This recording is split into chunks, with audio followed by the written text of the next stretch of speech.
Dan ini saya harus tegaskan di sini pada pengusaha sawit, jangan dapat lahan 20.000 hektar, cuman kelola 7.000, lalu itu jaminan HGU-nya ditaruh di bank untuk pinjam duit untuk mengerjakan hal lain.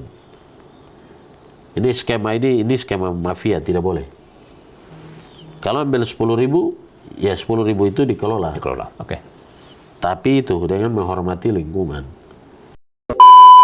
Ini komunikasi antara negara dan masyarakat dan korporasi tidak terbangun. Sehingga ini keinginan dari korporasi dan dipaksakan. Mestinya masyarakat. Apakah masyarakat butuh sawit? Itu dulu. Apakah masyarakat butuh? Kalau tidak ya, kalau terima butuh, mereka terima dengan catatan. Berarti catatannya apa? Atau menolak dengan solusi lain, ya itu yang dibicarakan. Pemerintah sebagai regulator dan perusahaan sebagai operator dan masyarakat adat, segala keputusan harus diambil melalui kesepakatan 3 pihak. Pemerintah, masyarakat adat, dan perusahaan.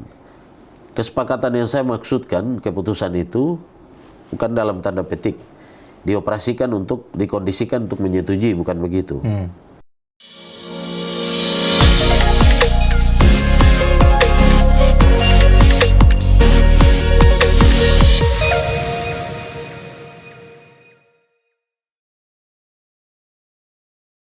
Hai, halo, salam jumpa kembali bersama dengan saya Yuda di podcastnya RRI Sorong, Torang Bicara. Dan kali ini kita akan berbicara tentang jaga hutan atau bangun sawit. Dan kita mau mencari dulu titik tengahnya seperti apa untuk di Provinsi Papua Barat Daya, provinsi yang baru sekali hadir di tanah air Indonesia tercinta tentunya. Nah, juga penonton-penonton podcast, di satu sisi kalau kita berbicara tentang hutan, maka di daerah-daerah yang ada di Indonesia, Papua tidak bisa terlepas di dalamnya. Dan hutan adalah identitas, sumber kehidupan, bahkan juga harta warisan yang bakal kita berikan kepada anak dan cucu. Kemudian dari sisi pembangunan yang kita tahu bersama bahwa kelapa sawit katanya bisa mendatangkan investasi dan juga membuka lapangan kerja. Lalu, di mana posisi negara dan bagaimana suara masyarakat, didengarkah atau ada banyak sekali embel-embel yang mengikuti di belakangnya yang kini menjadi perbincangan hangat di tengah masyarakat. Saya hadirkan narasumber spesial juga lewat podcast saya kali ini. Beliau adalah Bung Agustinus Kambuaya, anggota DPD RI pemilihan Papua Barat Daya. Bung Agus, selamat datang di studio podcast RRI Sorong. Bang Yuda, terima kasih. Ya, oke. Tapi mungkin sebelum kita ngobrol-ngobrol santai sajalah tentunya, bolehlah menyapa dulu untuk penonton podcast saya ini. Oh ya, penonton RRI Sorong, warga Sorong, Papua Barat Daya. Saya menghimbau agar sering-sering ya menonton podcastnya Bang Yuda dan mengikuti siaran-siaran RRI. Jadi ya sebelum hari ini perkembangan dulu ya RRI Sorong ini satu-satunya penerangan untuk kita di masa-masa tahun 90-an. Nah sekarang dengan inovasi ada banyak ya RRI Net, ada berita website juga. Dan saya lihat ya berita-berita yang cukup bagus, up to date dan real time ya. Jadi saya berharap kepada masyarakat ya ikuti terus siaran-siaran RRI Sorong dan podcast Bang Yuda juga. Pro 2, RRI, dan lain-lain. Siap. Tapi penonton saya mungkin juga penasaran setelah menang dalam kontestan beberapa tahun kemarin. Ya, terima kasih. Ya. Berkantor di Senayan? Ada enak, ada tidak enaknya juga. Tidak enaknya macet dan harus keliling Indonesia dengan situasi cuaca yang begini. Terima kasih untuk masyarakat Papua Barat Daya yang sudah mengutus kami berempat berada di Senayan sebagai penyambung aspirasi masyarakat. Kami sebelum lanjut, kami itu terbagi dalam 3 komite. Kalau DPR RI 4. Kalau DPR RI komisi, kami komite. Komite 1 Saudara Paul itu membedangi politik pemerintahan dan lain-lain.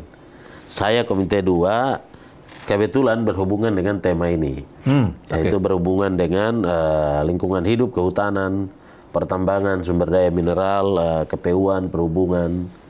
dan lain-lain, BUMN.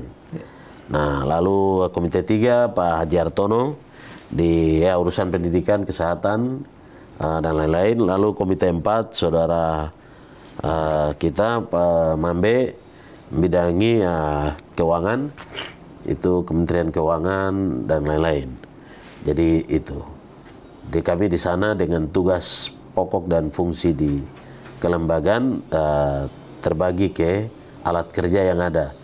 Alat kerja itu komite dan badan. Saya kebetulan ada juga di Badan Urusan Legislasi Daerah, dan kebetulan saya yang dapat 3. Terus Badan Kerjasama Parlemen Antara Negara.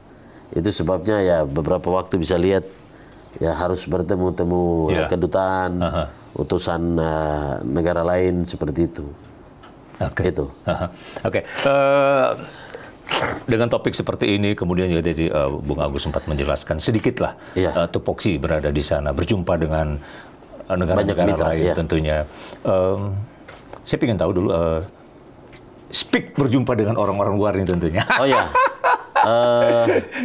orang luar dalam kerjasama kita dengan mereka, misalnya kita dengan kedutaan Inggris dan Amerika juga, itu mereka sudah inovasi, jadi energi terbarukan. Karena kita ini kan kenapa masih gali tambang, masih harus bikin kebun sawit, masih harus bor minyak, karena kebutuhannya kita, jadi begini, kita sedang menolak apa yang kita sedang ketergantungan. Kita menolak sawit, tapi kita bergantung pada minyak kelapa, minyak goreng. Ya, kita menggunakan konsumsinya dalam rumah tangga cukup. Antara minyak dan air hampir sama. Sama banyaknya kita butuhkan. Nah, itu sebabnya kami harus selalu bertemu mereka untuk mencari referensi-referensi tentang inovasi-inovasi mereka. Contoh, energi terbarukan ini ada berapa sumber? Ada hydropower. Hydropower itu kita belajar dari Inggris, ada satu provinsi, dan ada di Amerika juga, itu soal pembangkit listrik tenaga air. Yang selama ini sudah jalankan Belanda. Nah, kalau bicara air, mereka bukan yang punya air Indonesia dan Papua. Saya sudah ke Afrika, belajar soal itu. Afrika malah bikin dam. Di Afrika Selatan itu, saya datang, kita lihat, mereka tidak pakai minyak goreng yang palm oil, tapi dari apa? Bunga matahari yang disuling. Dan itu puluhan ribu hektar ditanami bunga matahari. Itu ada yang di situ untuk minyak goreng kebutuhan rumah tangga. Untuk listrik ada yang tenaga angin, yang kita lihat kincir angin itu yang dicoba di Sulawesi sekarang. Terus bisa juga panel surya, yang solar cell itu, yang bisa kalau di Jepang mereka taruh itu hamparan ribuan kilometer. Jadi dia tangkap sinar matahari yang di situ, baru energi listriknya dialirkan. Nah, kita punya banyak di Indonesia ini.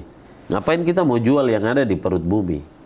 Kalau dalam strategi konsep yang lebih besar dalam orang bernegara, semua negara berpikir survival. Amerika itu punya minyak banyak di Alaska, tapi dia belum mau pakai. Dia keliling dunia dulu, ya bahkan dalam tanda petik dianggap ya menciptakan konflik di Timur Tengah untuk mengambil minyak dan lain. Itu konsep yang itu. Nah, itu sebabnya kita mungkin di Papua, Indonesia Timur, ini mungkin saya berharap ada diskusi yang lebih masif untuk menyamakan persepsi tentang bagaimana kita memanfaatkan dan menggunakan. Sehingga kita tidak, pemerintah itu perannya tidak seperti sales, penjual. Tapi kita adalah user, menggunakan, owner sekaligus, pemilik. Kita mau apakan ini sumber daya kita ya. Kita kelola di atas perut bumi saja dulu. Perut bumi itu apa? Air jadi listrik. Sumber mata air di Papua Barat Daya ini, dulu Kementerian SDM bangun satu di Maibrat tapi tidak tuntas. Di zaman Jero Wacik, Menteri SDM. Soal turbin pembangkit listrik. Terus di Sorong Selatan juga ada. Terus Tamrau sempat, tapi karena banjir ada di posisi sungai besar yang itu. Mungkin disiasati seperti apa. Sehingga apa? Kalau kita memakai listrik yang sekarang kita pakai ini energinya apa? Bahan bakarnya apa? Apakah batu bara? Apakah minyak solar? Apakah gas? Jadi kita memang ini mendiskusikan apa yang bertentangan dengan kehidupan kita. Apa yang kita gunakan. Nah, kembali ke hutan dan pemerintah, masyarakat adat dan hari ini. Isu utama di tanah Papua ini adalah soal pembabatan hutan dan perampasan lahan. Sudah menjadi isu internasional. Di UN Permanent Forum di PBB juga dibahas soal isu land grabbing, perampasan lahan. Definisi perampasan lahan itu artinya ada yang punya, tanpa pemberitahuan, tanpa diskusi, diambil. Tanpa dialog, persetujuan. Nah, untuk konteks negara kita ada 3 subjek yang belum duduk bersama. 1, pemerintah sebagai regulator, perusahaan sebagai operator, dan masyarakat adat sebagai pemilik tanah. Yang membedakan di luar Papua dan di Papua, di Jawa misalnya, yang ada tanah negara yang banyak. Tapi di Papua tanah adat, ya timur lah. Tanah adat, dan tanah adat ini butuh diskusi. Kalau diambil sepihak, itu kan bahasa lain dari mau bilang bahwa otoriter, kan begitu. Ini Bapak punya HP, tanpa saya permisi, saya ambil. Itu kan masuk apa? Perampasan. Atau kalau Bapak tidak mau, saya tekan, berarti masuk dalam apa? Intimidasi, teror, dan seterusnya. Nah, proyek PSN, saya satu sisi sebagai masyarakat, dan satu sisi sebagai DPD, ada 2 tugas yang melekat. Penyelenggara negara, tapi kita adalah penyambung aspirasi masyarakat. Maka mendudukannya bagaimana? 1, tadi saya awali, pemerintah sebagai regulator dan perusahaan sebagai operator dan masyarakat adat, segala keputusan harus diambil melalui kesepakatan 3 pihak. Pemerintah, masyarakat adat, dan perusahaan. Kesepakatan yang saya maksudkan, keputusan itu bukan dalam tanda petik, dioperasikan untuk, dikondisikan untuk menyetujui, bukan begitu. Dengan pola begini, ada 5 marga yang di sini macam di Merauke, yang akhirnya hari ini kita jadi bingung. Ini pekerjaan terus jalan, tapi ada masyarakat yang protes. Ini bagaimana? Itu kita mau bilangnya seperti apa? Apakah yang protes ini bagian yang belum mendapatkan? Atau suara yang protes ini bulat dan tidak didengar? Padahal sebelum itu semua jalan, harusnya kan sudah duduk bersama, begitu ya? Negara selalu bersandar pada pasal 33, kekayaan alam, bumi, air, laut, udara, semuanya dikuasai negara dan diusahakan sebaik-baiknya untuk kepentingan masyarakat. Tapi negara lupa. Lewat berapa pasal sekali baru ada pasal 33. Pasal 18A dan B. Pasal 33 jauh, 18 ini dari 10 sampai 18. Negara mengakui satuan-satuan sosial masyarakat adat sepanjang dan selama masih ada. Nah, masyarakat adat masih ada. Mengakui bentuknya seperti apa? Berdialog. Kalau datang, kalau kita bilang permisi lah, seperti itu. Nah, sama.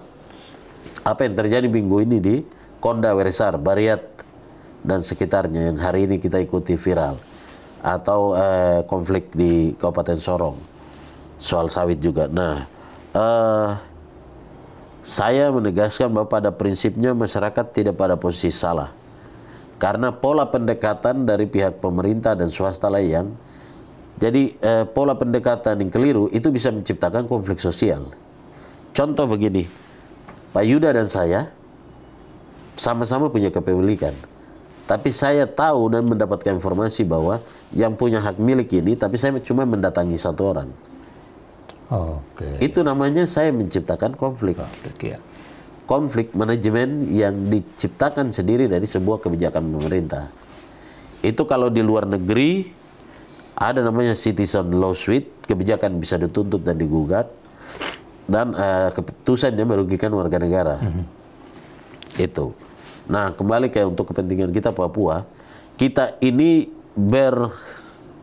Kalau kita mau kasih tema, nanti Pak Yuda di banyak kesempatan bisa mempopulerkan istilah saya ini. Antara ekonomi versus ekologi. Gerakan masyarakat adat, semua orang yang protes hari ini adalah seruan moral untuk bagaimana jaga hutan, jaga lingkungan, dan seterusnya. Tapi rezim pemerintah dan pengusaha berpikir soal profit, untung, dan semua yang mau didapatkan. Memang dengan bahasa, ini akan berikan pendapatan, income, PAD, bahasa lain itu. Yeah. Lalu full employment atau penyerapan lapangan kerja, mulai dari perusahaan sawit, tambang, dan seterusnya. Nah, apakah terverifikasi hari ini tujuan-tujuan itu? Kalau bahasa ekonominya kan mereka sebut trickle down effect. Jadi gerakan ekonomi menetes ke bawah. Dengan adanya perusahaan, baru ada menyerap lapangan kerja. Dengan lapangan kerja, orang bisa punya pendapatan. Dengan pendapatan, orang bisa punya daya beli. Bisa bangun rumah, bisa beli kulkas, beli motor, beli TV. Sehingga dibilang kategori hidup layak. Apakah semua perusahaan yang masuk sudah berhasil? Yeah. Dengan pengangguran kita yang naik terus, hampir 8.000 sampai 10.000-an orang menganggur. Sehingga tujuan investasi ini tujuan yang bias jadinya. Kembali ke hutan ekologi versus ini. Bagaimana pembangunan sawit ini kan begini, kalau kita mau telisik, ini untuk kebutuhan siapa? Kita ini kan menanam dan merusak hutan kita, menanam sawit yang sesungguhnya bahan dasar untuk dicampur dengan bioetanol lain-lain diolah menjadi minyak di tempat lain. Yeah. Kebutuhan kita seberapa? Kalau hanya untuk minyak goreng, orang di Papua kenapa tidak ada inovasi kelapa seperti yang sekarang dibuat Mentan dengan Ibu Shirley Juanda di Maluku Utara? Saya sudah ke sana. Kenapa tidak itu?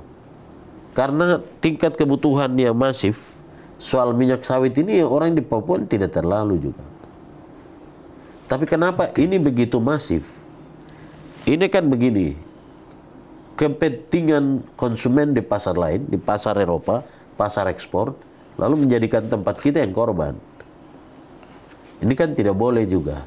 Saya mengajak semua pihak, pemerintah pusat, pemerintah daerah, aparat, apapun semua, mari kita buka pikiran kita bahwa kita tidak hidup untuk generasi ini saja. Ini kita egois. Jadi kita harus punya strategi. Negara lain punya strategi. Mereka tidak bisa menjual semua hal satu kaligus.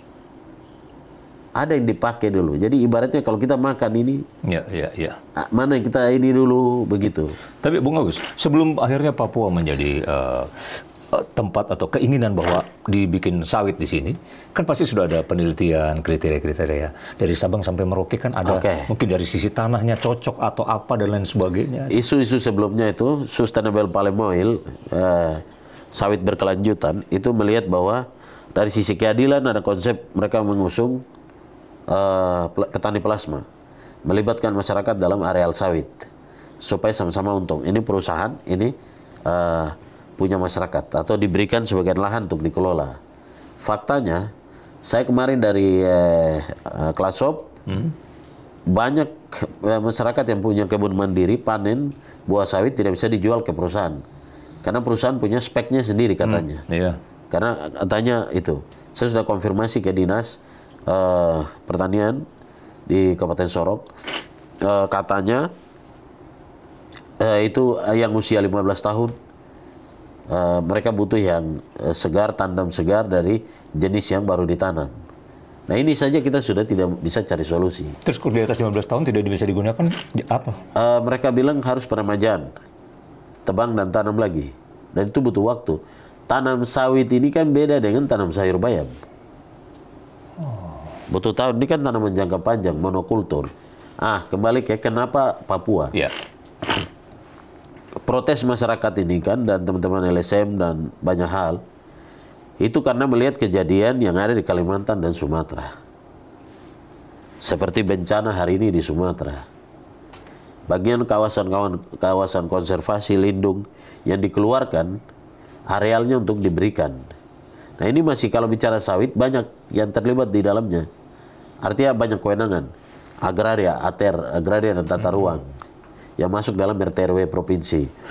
Yang berikut kehutanan, kawasan lindung konservasi hutan produksi atau hutan adat atau apa.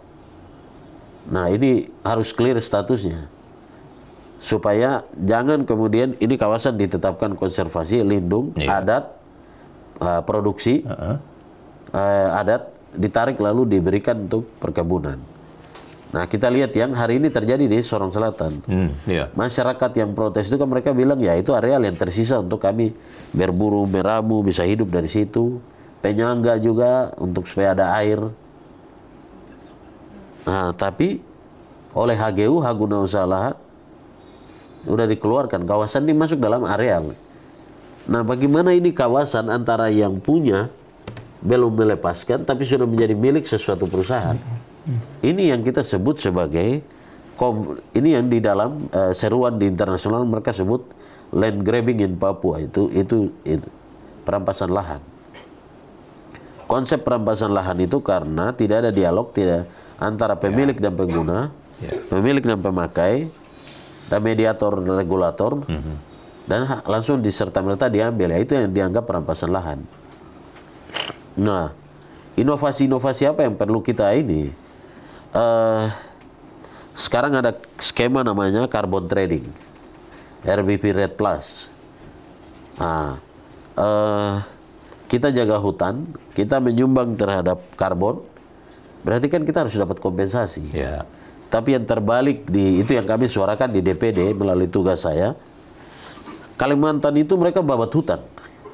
Sepanjang saya sudah dari Kalimantan Selatan, Tengah, Barat, Utara, semua saya sudah lihat.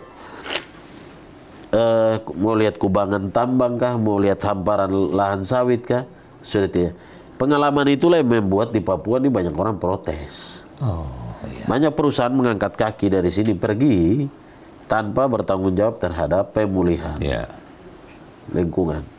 Dan kita harus yakin betul bahwa lingkungan hutan dan ini adalah ciptaan Tuhan yang kalau kita dalam tanggung jawab lingkungan pun kita belum tentu mengembalikan sesempurna awal.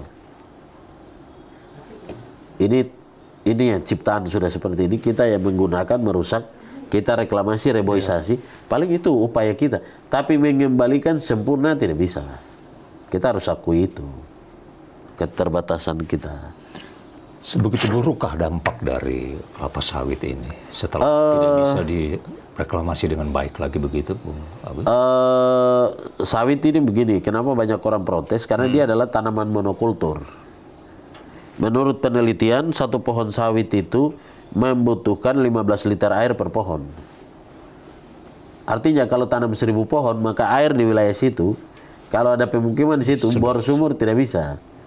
Karena berlomba, sawit akan ambil air semua. Nah, kita bukan menolak dengan satu alasan yang pasti. Pertama, ini untuk kebutuhan apa? Tadi saya bilang dari awal, kalau hanya sekedar minyak goreng untuk masak dan ini, ya di Papua ini ada potensi minyak kelapa dan kelapa. Coconut. Ini kan banyak. Kita punya tanah ini bisa diisi, kita punya pesisir pantai yang penuh dengan kelapa dan lain-lain.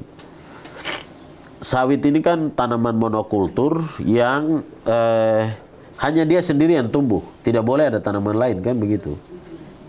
Kan itu yang buat ditolak, bahwa hutan itu kan berisi tumbuh-tumbuhan, tanaman, tali, rotan, pohon, ada hewan, pokoknya ekosistem. Banyak hal hidup di situ. Kalau sawit enggak ya? Sawit kan cuma dia tunggal. Dia tunggal. Artinya hutan dibersihkan hanya untuk tanam dia satu-satu pohon, kan. Maka disebut monokultur, kan. Nah, itu tadi kita belum bisa, kita kita menanam untuk memenuhi supply. Kita ini kan kalau orang bilang bicara supply chains, penyuplai ke pasaran, yang kita Papua dijadikan karena ini daerah subur, dijadikan daerah untuk tanam sawit dan hasilnya dikirim, diekspor. Kan Eropa pernah menolak sawit kita kan karena dianggap merusak hutan. Nah, kalau saya lebih kepada pilihan-pilihan ini untuk kebutuhan apa? Kalau hanya sekedar minyak goreng, itu kita coconut aja, kelapa yang biasa. Kenapa itu tidak ada inovasi ke situ? Oke. Itu. Oke. Tapi Bung Agus dan teman-teman di DPD sudah menyuarakan itu. So, pemerintah seperti apa? Pemerintah ini punya interest ya, kepentingan. Sawit ini kan inilah belum pernah ada ini komunikasi antara negara dan masyarakat dan korporasi tidak terbangun. Sehingga ini keinginan dari korporasi dan dipaksakan. Mestinya masyarakat. Apakah masyarakat butuh sawit? Itu dulu. Apakah masyarakat butuh? Kalau tidak ya, kalau terima butuh, mereka terima dengan catatan. Berarti catatannya apa? Atau menolak dengan solusi lain, ya itu yang dibicarakan. Sehingga tidak bisa kebijakan sepihak.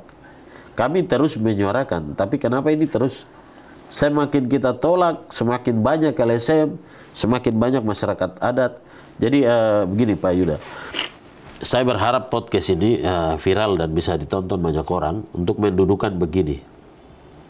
Negara, korporasi, dan masyarakat adat. Negara membutuhkan pendapatan melalui korporasi, tapi tidak bisa mengabaikan masyarakat adat juga. Semua pihak ini didengar. Ya, situasi hari ini karena kan tidak ada ruang untuk itu. Seolah-olah korporasi mencari jalan bagaimana landing dengan berbagai bentuk.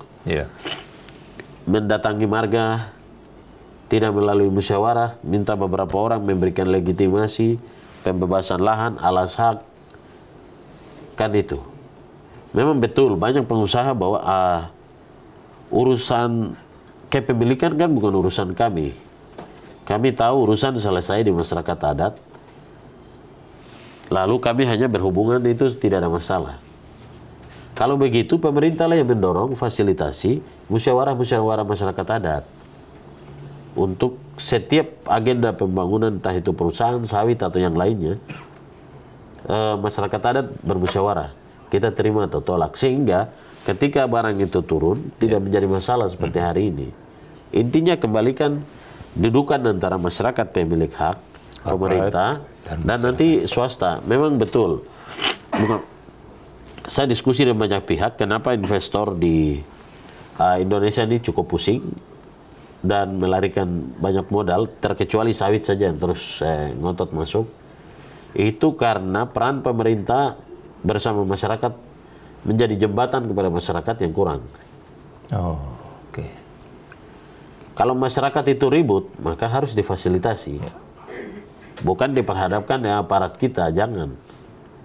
Masyarakat ini adalah warga negara Republik Indonesia yang kebetulan adalah orang Papua misalnya, yang ada di Kondah, yang ada di Merauke, yang ada di mana-mana. Mereka ini kan kita tidak ingin mereka berbenturan dengan TNI dan Polri. Bukan itu. Kenapa? Ini karena ada tahapan yang tersumbat yang ujungnya adalah konflik seperti itu dan berhadap-hadapan. TNI dan polisi kita ini digaji dari gaji rakyat untuk menjaga mereka, bukan untuk bentrok. Ini kepentingan korporasi. Jadi akhirnya kan menciptakan kesan begini. Kita itu berpihak kepada korporasi dan mengabaikan masyarakat. Kan bukan begitu. Padahal tidak seperti itu ya. Tidak seperti itu. Jadi itu. Jadi soal solusi-solusi, kalau soal orang butuhkan tambang ini untuk apa? Jadi semua kita ini ya ini membenarkan teori konsep negara pusat dan pinggiran, sentra and periferi.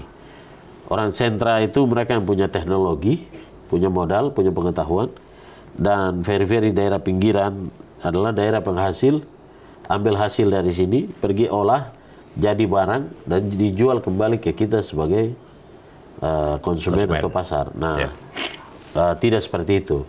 Dan kalau untuk Papua, saya punya konsep bahwa kita tidak bisa menjual semua dulu. Tambang tidak boleh, minyak tidak boleh, sawit juga tidak boleh.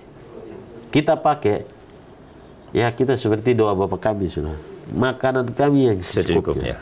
Cukup. Tidak usah jor-joran seperti ini sampai harus mengobrol banyak izin. Nah, banyak perusahaan juga, ini yang Menteri SDM Bahlil juga kan sendiri mengakui. Bagaimana perusahaan-perusahaan besar itu tidak ada kantornya di Papua sini. Oke. Dia bayar pajak bumi dan bangunan. Jangan lupa, seperti kantor Freeport itu di Jakarta, saya harus bicara terbuka. Di Jakarta itu ada perda soal pajak air permukaan dan air bawah tanah. Bor sumur sudah kena pajak. Kan bumi air. Di Sorong Raya ini saya belum valid, tapi katanya ada belasan perusahaan yang tidak ada kantornya di sini. Mereka mengerjakan banyak, entah di sini mereka tidur di hotel camp saja, terus balik ke Jakarta. Balik ke luar Papua. Terus kalau ada masalah seperti ini, kita mau komplain kemana? Iya.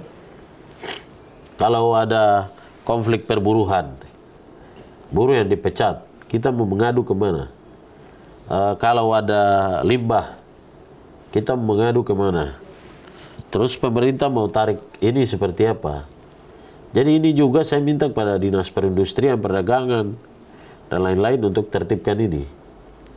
Jadi ya para gubernur, DPR di daerah, gunakan fungsi yang ada, bikin aturan, perda, soal ekonomi, perekonomian daerah, Papua Barat Daya misalnya. Baru di dalam di situ baru bisa kelompokkan, korporasi, ekonomi makro, mikro, sampai bisa spesifik kayak afirmasi seperti OAP dan lain-lain sebagainya. Proyek-proyek multi-years, pembangunan jalan jembatan, memenangkan banyak perusahaan-perusahaan di sini. Saya kemarin balik ke Kementerian PU, saya bilang, masa begitu bodohnya orang di timur, di Papua sana sampai gale got pun tidak ada lagi. Proyek itu, babat jalan ini. Nah, jadi itu.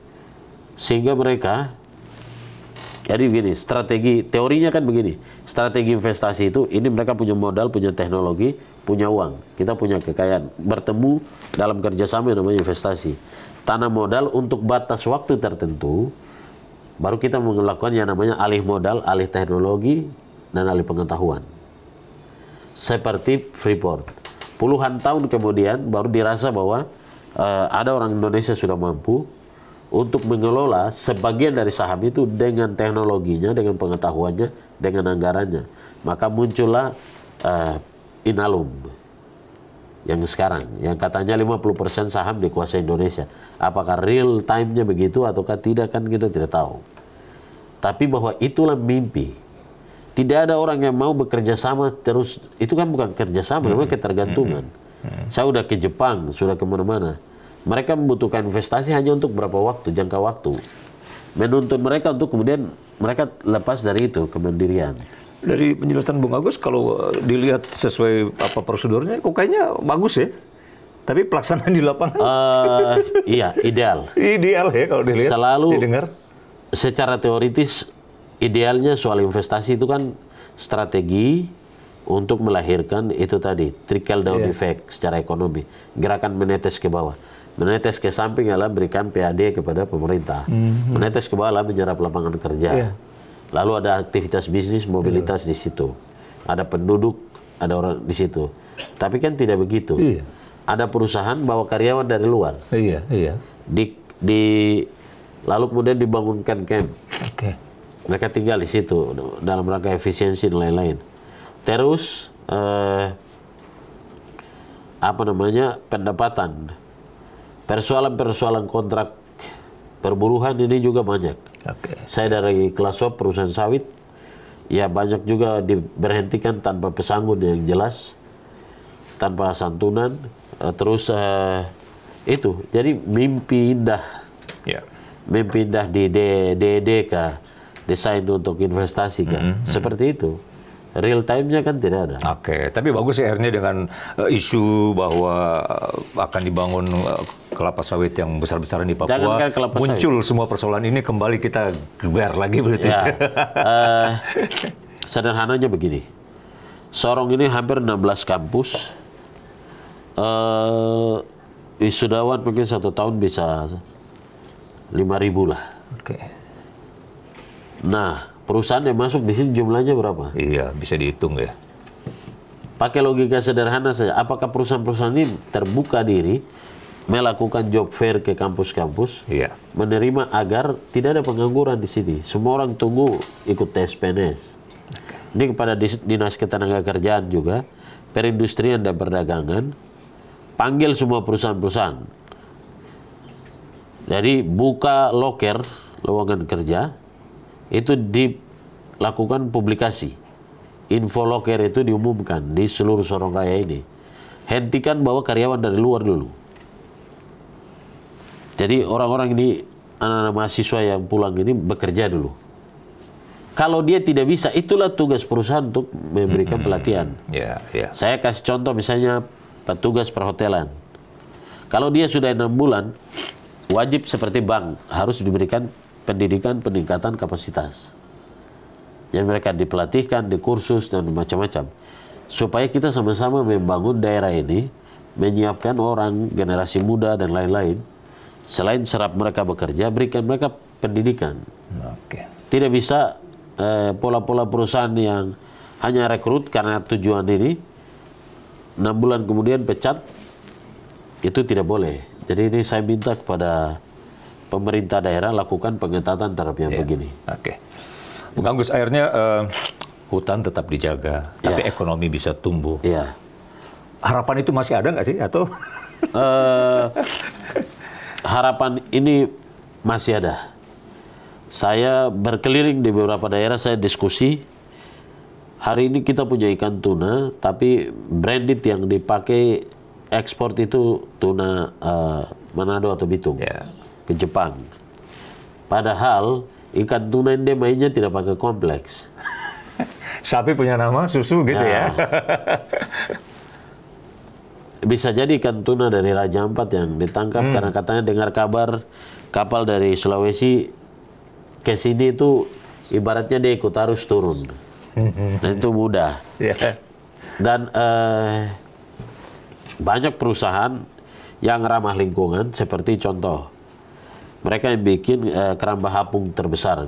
Kami ke Korea lihat itu, Jepang juga, dan itu langsung melibatkan masyarakat. Jadi di hamparan laut itu mereka bisa bangun keramba apung yang dalam jumlah besar, dan itu kan laut terjaga, kan bukan bom ikan.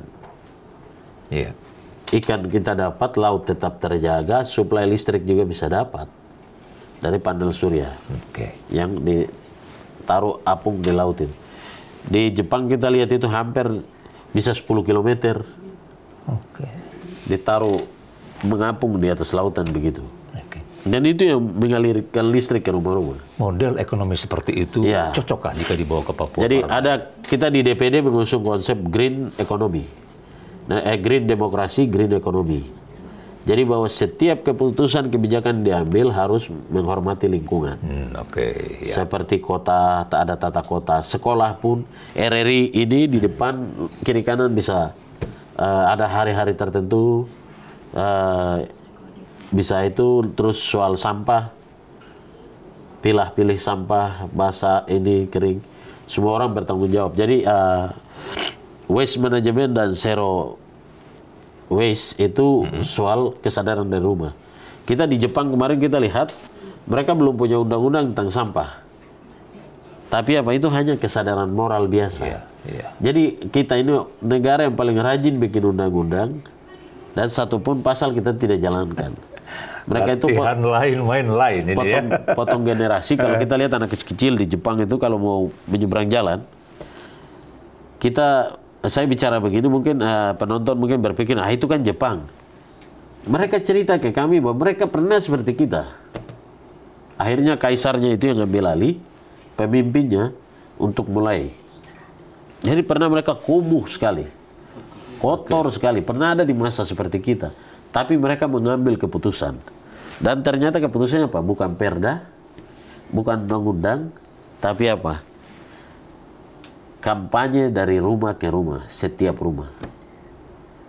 Akhirnya kalau kita lihat mereka jalan bawa kantung sendiri, terus ada sampah, mereka isi, mereka pilah, dan itu.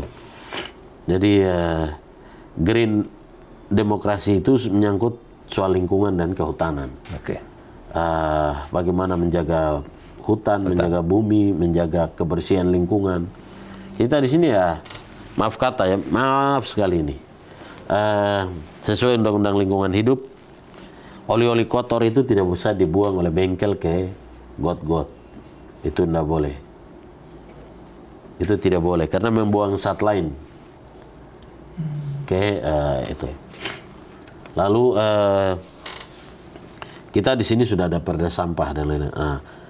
Yang itu lingkungan nanti ada tema sendirilah soal lingkungan. Karena tadinya saya ada mau program soal itu untuk di Sorong ini, untuk kita mau berikan penghargaan pada mereka yang pungut sampah, pengepul, yang mengumpulkan botol, kaleng, besi tua. Kita harus memberikan penghargaan. Karena mereka itu mau merubah sampah. Itu orang-orang yang punya, selain bukan sekadar melihat itu sebagai hidup, tapi tanggung jawab ya. Oke. Itu. Nah, soal kembali ke isu hutan, ini adalah bagaimana memecahkan antara ekonomi dan ekologi. Konsepnya tadi bilang betul, teori. Tambang nanti kita akan buat ini, kawasan ini. Belum. Banyak sejarah. Di Indonesia banyak kita gagal di bagian itu. Saya harus jujur mengatakan itu. Saya udah dari Belitung Timur, udah dari Kalimantan, sudah lihat. Reklamasi dan reboisasi hutan kembali, itu belum banyak berhasil. Kita harus jujur aja. Dan mengembalikan alam itu kan tidak bisa sesempurna lebih awal. Nah, kompensasi jasa jaga hutan, ini yang kami protes juga di atas. Kalimantan itu kan membabat hutan, tapi mereka mendapat jasanya, kompensasi untuk menanam, menjaga kembali hutan, itu dapat dana sampai ratusan miliar. Ada yang 200-an miliar. Kami dari Kalimantan Barat, itu mereka dapat sebesar itu, bahkan ada yang sampai triliun. Nah, kita Papua ini, kita jaga, kita punya hutan, tapi kenapa kita tidak dapat jasa itu? Nah, ada sekarang skema carbon trading itu pada masyarakat adat, memang status kawasannya diusulkan, dan itu harus dikerjakan oleh daerah, dilakukan pencatatan, sampai macam-macam skema peta, GPS, ada petugas yang turun menggambar itu, lalu kemudian dimasukkan dalam dokumen, melakukan penghitungan, ada rumusnya, menghitung sampai semuanya, barulah dikonversi menjadi rupiah. Rupiah, tapi tidak bisa dibagikan fresh money untuk digunakan saja, tapi dikembalikan dalam bentuk program lagi. Itu yang bisa bagi macam-macam, bisa bangun homestay di tengah hutan, bisa macam-macam. Nah, RBP Red Plus itu kan ada juga. Itu terus banyaklah funding internasional yang anggarannya banyak. Tapi kan bukan mau tidak mau, syarat mutlaknya adalah kita harus memenuhi standar itu.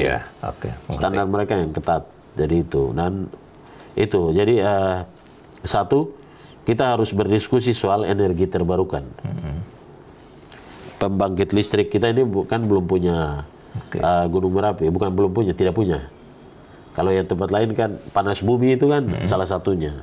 Ada di NTT, di Halmahera. Itu kan di luar negeri mereka sudah ke situ. Lalu bendungan yang besar yang bisa menghasilkan listrik belum. Saya lihat baru bendungan Danau Maru tahap pertama, tahap kedua sekarang lagi berjalan. Pak Yuda mungkin sudah jalan-jalan ke atas lihat. Nah, itu tidak bisa dibangun untuk tinggal saya begitu. Tapi ya multi efek tuh manfaatnya. Bisa buat danau, kawasan wisata, tapi juga pembangkit listrik, dialirkan pertanian dan lain-lain. Tenaga angin, listrik tenaga angin, tenaga air, lalu matahari, kita punya banyak potensi itu. Harus prospek ke situ supaya hutan kita mau jaga. Karena sekarang kita teriak hutan, tapi kita tuntut listrik nyala.